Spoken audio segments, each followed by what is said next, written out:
네, 시청자 여러분 안녕하십니까? K스탁 라이브 진행의 온인주입니다. 지금 반도체 시장에 무언가 다가오고 있다고 합니다. 오늘의 첫 화면은 바로 이것, 빙산이 다가온다.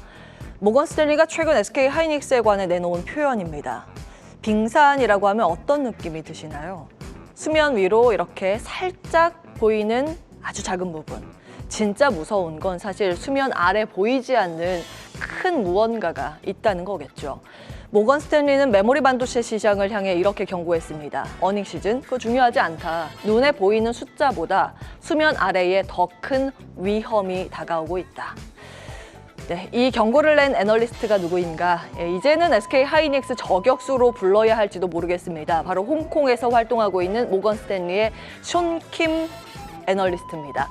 이번 리포트 역시 숀 킴이 대표 집필자로 나섰는데요. 오늘 SK 하이닉스의 하락에 관해 시장은 이 리포트를 주요 원인으로 해석하고 있습니다. 다만 한 가지 짚고 넘어가야 할 부분이 있습니다. 보시는 것처럼 이 리포트는 사실 지난주 22일에 이미 나왔던 보고서입니다. 그때 저는 이 내용을 브리핑할까 고민했지만 정작 리포트가 나오자마자 SK 하이닉스의 당일 주가 하루에는 4%나 급등했습니다. 그리고 이런 우려가 시장에도 별다른 충격을 주지 않았습니다. 그래서 당시에는 따로 소개하지 않았던 내용인데요. 자, 이런 걸 보면 정말 시장이라는 곳은 이혈령, 비혈령, 귀에 걸면 귀걸이, 코에 걸면 코걸이라는 말이 딱 맞는 것 같습니다. 그래도 오늘은 다시 관심이 모아진 만큼 리포트 내용을 꼼꼼히 살펴보겠습니다. 모건 스탠리가 말하는 보이지 않는 빙산의 정체는 뭘까요? 요약하면 메모리 업황의 진짜 위험은 수면 위로 보이는 숫자, 즉 실적이 아니라 수면 아래 감춰진 구조적 충격이라고 경고하고 있습니다. 이 구조적 충격은 두 가지 축을 이야기했는데요. 첫 번째는 관세 리스크, 두 번째는 수요 파괴. 실적보다 거시적인 충격과 심리의 악화가 시장의 진짜 변수라는 겁니다. 이 위험은 3단계의 시나리오로 다가온다고 했습니다.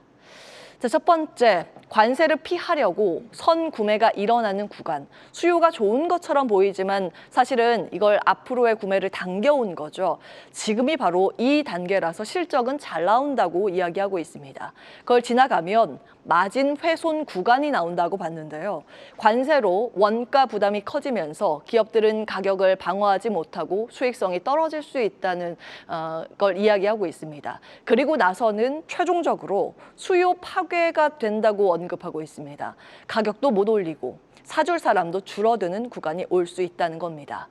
특히 모건 스탠리는 이렇게 봤습니다. 올해 2분기는 관세 유예 덕분에 메모리 가격이 일시적으로 한 3%에서 8% 정도 오를 수 있다. 하지만 하반기로 갈수록 수요 공백 우려가 커질 것이다. 요약하면 지금 좋다고 안심할 상황이 아니라 하반기에 닥칠 진짜 빙산을 봐야 한다는 이야기입니다.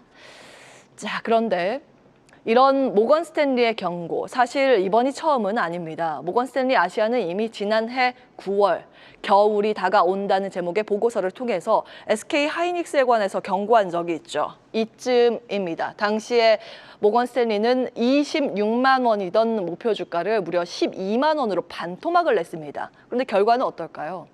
SK 하이닉스는 작년 하반기부터 사상 최대 실적을 내면서 모건 스탠리의 비관적 전망을 보기 좋게 깨버렸습니다. 주가 역시 보시는 대로 큰 충격 없이 순항했습니다. 빙하가 온다더니 오히려 햇살이 쨍쨍했다고 표현하는 게 맞을까요? 그리고 그랬던 모건 스탠리는 올해 3월 다시 리포트를 냅니다.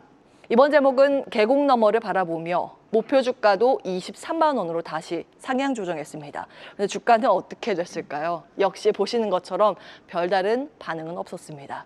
그리고 지난주 앞서 살펴보신 새로운 리포트, 빙산이 다가온다. 과연 이번엔 모건 스탠리의 경고가 현실이 될지 아니면 또 한 번 시장의 외면을 당하게 될지 시장의 시선이 쏠리고 있습니다. 여기서 하나 더 살펴볼 부분, SK 하이닉스 측.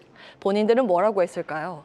지난 24일 열린 컨퍼런스 콜에서는 관세 정책은 아직 불확실성이 크다.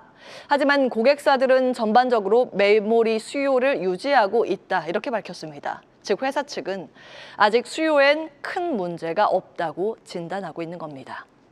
하지만 국내 증권사들은 조금 더 신중하게 움직이고 있기는 합니다. 목표 주가 하향 조정 리포트가 줄줄이 나왔는데요. 지금 시장은 모건 스탠리처럼 빙산을 볼 것인가 아니면 SK 하이닉스처럼 안개 속 항해를 이어갈 것인가 양쪽 시각이 팽팽히 맞서는 한 주가 될 것 같습니다. 그런데요, 이번 리포트에서 또 한 가지 흥미로운 점, 빙산이 다가온다고 경고했던 모건 스탠리 숀킴 애널리스트는 SK 하이닉스에 관해서 경고를 날렸지만 삼성전자에 관해서는 여전히 애정을 드러냈습니다. 숀킴은 지난 3월 리포트에서도 삼성전자는 비중 확대, SK 하이닉스 비중 유지를 제시했었고요. 이번에도 똑같이 삼성전자를 탑픽으로 꼽았습니다. 선정 이유는 이렇습니다. 침체기에 방어력이 있고 HBM 경쟁력도 옵션으로 가지고 있다. 주가가 PBR 기준 1배도 안 된다. 밸류에이션 싸다는 거죠. 자사주 매입도 적극적으로 하고 있다. 참고하시라고 그 밖에 비중 확대 의견, 비중 축소 의견 나온 종목들도 정리해왔습니다. 사실 반도체 시장을 이야기할 때 요즘 더 중요하게 봐야 하는 건 따로 있습니다. 바로 미국의 칩스법이 아닌가 싶은데요. 이 칩스법은 아시다시피 2022년 바이든 대통령이 서명한 520억 달러 규모의 반도체 지원법이죠. 그래프 함께 보시면 이 칩스법 덕분에 이렇게 미국 내에서 반도체 공장 건설이 30년 만에 폭발적으로 증가했습니다. 공장 건설 보조금, 연구 개발 지원, 대출 프로그램, 그리고 25% 세액 공제까지 인텔, TSMC, 삼성, 마이크론 같은 글로벌 반도체 기업들이 큰 혜택을 받았습니다. 그런데 트럼프 대통령은 취임 전부터 이걸 돈 낭비라고 비판을 해왔죠. 하지만 막상 집권을 다시 잡게 된 현재 법 자체를 폐기하진 않고 본인 스타일로 재구성할 가능성이 크다는 게 최근 분석입니다. 다음 보실까요? 자, 여기서 보시면 인텔이나 TSMC, 마이크론, 삼성 순인데 초록색 부분이 25% 세액 공제를 가리킵니다. 이것을 비롯한 정말 다양한 지원 혜택을 기업들은 이미 받고 있다는 걸 아실 수 있는데요. 트럼프는 여기에 대해서 조건을 더 까다롭게 하거나 보조금을 늦추는 방식으로 더 많은 민간 투자를 끌어내겠다는 입장을 밝히고 있죠. 즉, 공짜로 지원은 해주지 않겠다. 그러나 투자하면 깎아줄게. 이런 식으로 투자 유인을 걸고 압박하는 전략을 걸고 있습니다. 다만 이미 의회에서 2026년까지 예산이 배정된 상황이라서 칩스법 자체를 근본적으로 없애기는 어렵다는 게 중론이고요. 결국 트럼프 버전의 칩스법으로 방향을 다듬어 가게 될 가능성이 높아 보입니다. 결국에는 여기에서 어느 정도, 소위 어디까지 뜯어 고치느냐에 따라서 반도체 시장의 판도도 같이 흔들릴 수 있다는 점 염두에 두시기 바라겠습니다. 아직까지는 최악의 시나리오는 거론되지 않고 있다는 점까지 정리해드리고요. 자, 이제 완전히 본격적인 실적 시즌 영향권으로 진입을 해 있습니다. 이번 주에도 국내외 주요 기업들의 실적 발표가 줄줄이 이어집니다. 업종별 차별화 장세가 지난주보다 훨씬 더 뚜렷해질 가능성이 높습니다. 그래서 일자별로 발표 예정 기업들 쭉 정리를 해왔습니다. 특히 반도체는 수요일 삼성전자의 컨퍼런스 콜이 중요해지겠죠. 지난주에 SK 하이닉스가 어닝 서프라이즈를 기록했지만 앞서 살펴보신 것처럼 메모리 업황 불확실성이라는 짙은 안개를 걷어내지 못했기 때문에 업황 회복에 대한 자신감 여부가 결정적인 이번 분기점이 될 것으로 점쳐집니다. 그 밖에 내일 한화 시스템 그리고 수요일에는 한화 에어로스페이스 등 방산주에도 주목이 됩니다. 오늘은 한화 오션 실적 발표를 앞두고 있는데요. 그를 앞두고 오늘 아침 마침 한화 오션이 대형 수주 공시를 냈습니다. VLCC 초대형 유조선 두 척 계약을 체결했습니다. 아래에 보시면 선가가 중요한데 선가가 척당 129.700만 달러를 기록했습니다. 이거는 외신의 예상치보다 높은 수준인데요. 즉 조선 섹터에서는 수주 단가가 여전히 높게 유지되고 있다는 방증으로 볼 수 있습니다.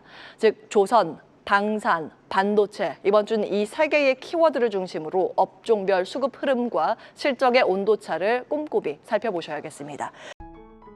계속해서 다양한 경제 이슈를 알고 싶다면 구독과 좋아요, 알림 설정 부탁드립니다. AI 캐스터 권미정이었습니다.